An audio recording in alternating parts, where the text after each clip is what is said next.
जी मलिक असद सिकंदर साहब। जी सही। बिस्मिल्लाहिर्रहमानिर्रहीम। थैंक यू स्पीकर साहिबा। जो काफ़ी दिनों से हम ये देख रहे हैं कि इस मुल्क में क्या हो रहा है, जैसे सईद गनी साहब ने तफसील से इस चीज़ को बयां किया, कल से इस मुल्क में क्या कुछ नहीं हुआ। उन इदारों पे हमले किए गए जो पाकिस्तान की हिफाजत करते हैं। आज अगर कोई इदारा अगर मजबूत है इस मुल्क में तो वो वाहिद पाकिस्तान की अफवाज है जो इस मुल्क की हिफाजत करती है।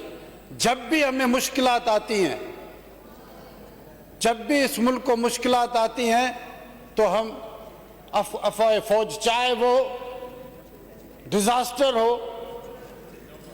चाहे वो टेररिज्म हो, तो हमेशा हमारी गवर्नमेंट्स उन इदारों से सपोर्ट लेती है।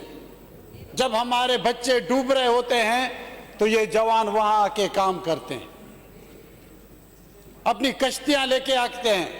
इस दफा जब सिंध में इतने हालात खराब हुए, बारिशें हुई, तो इन्हीं आर्मी वालों ने हमारी सपोर्ट की। इमरान खान जिस रास्ते पे चल रहे हैं मुझे समझ में नहीं आता कि ये सियासतदान, अब ये क्या पाकिस्तान में सियासत हो रही है। यहां टेररिज्म की बात हो रही है, जहां हमले हो रहे हैं, कोर कमांडर की घर पे हमला हो रहा है और वहां वीडियो निकाल के ये दिखा रहे हैं कि हमने बहुत बड़ा तीर मारा है। क्या ये ऐसे होता है इस मुल्क में कि ऐसे किया जाता है? मुझे फख्र है अपने शहीद जुल्फकार अली भुट्टो के ऊपर। हम भी ऐसा कर सकते थे, हमारी पार्टी भी ऐसा कर सकती थी, क्योंकि एक आमिर के ऊपर एक हमारे लीडर का इल्जाम था, मगर हम खामोश रहे। उसकी वजह यह थी कि हम मोहब्बे वतन थे, हमने पुरअमन एहतजाज किया, हमने कभी इदारों पे हमले नहीं किए, हम खामोश रहे। वरना जुल्फकार अली भुट्टो जैसा लीडर, आज मैं इस हाउस में सर ऊपर होकर यह बात कहता हूं कि इस मुल्क में अगर कुर्बानी दी है तो सिर्फ शहीद जुल्फकार अली भुट्टो ने दी।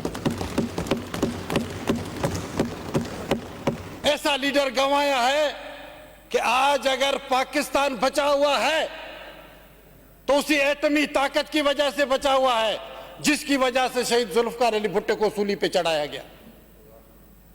आज शहीद जुल्फकार अली भुट्टो जिंदा होते तो पाकिस्तान के ये हालात ना होते। अगर आज बेनजीर भुट्टो होती, आज मुझे ये भी फख्र है कि मेरी बहन सिंध से पैदा हुई।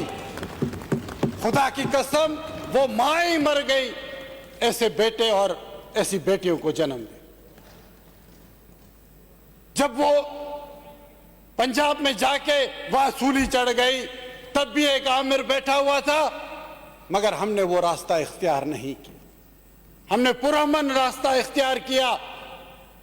आज कहां गए इनके लीडर जो यहां आके गीदड़ भक्कियां देख रहे थे, आज भाग गए। ये मर्दानगी है। हमारी लीडरों को जब ये नैब के केसेस होते थे तो अदी फरियाल टालपुर को जेल में डाला गया कि ये मर्दानगी है। क्यों डरते हो हेलमेट पहन के आके पार्क में खड़े हो जाते हो फोटो निकालने के लिए? ये मर्दानगी है। मर्द बनो, मर्द बनना है तो आसिफ जरदारी जैसे होके बनो, 14 साल जेल काट के दिखाओ। जेल ऐसे मर्द काटते हैं, ऐसे नहीं होता है कि तुम आगे हेलमेट पहनो। अब पता चला है ना तुम्हें, ये पता नहीं बाल्टी पहनी या हेलमेट, बात एक ही है।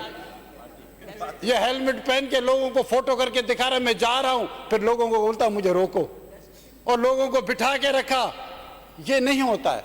जेल काटो तो तुम्हें पता चले कि नैब क्या होती है। ये तो हमारी गवर्नमेंट की, पीपल्स पार्टी और फेडरल गवर्नमेंट की मेहरबानी है, वरना तो 90 दिन का रिमांड होता था। ये तो 14 दिन के रिमांड पे भी इनका ये असर हुआ है, 90 दिन पे तो ये मर जाता।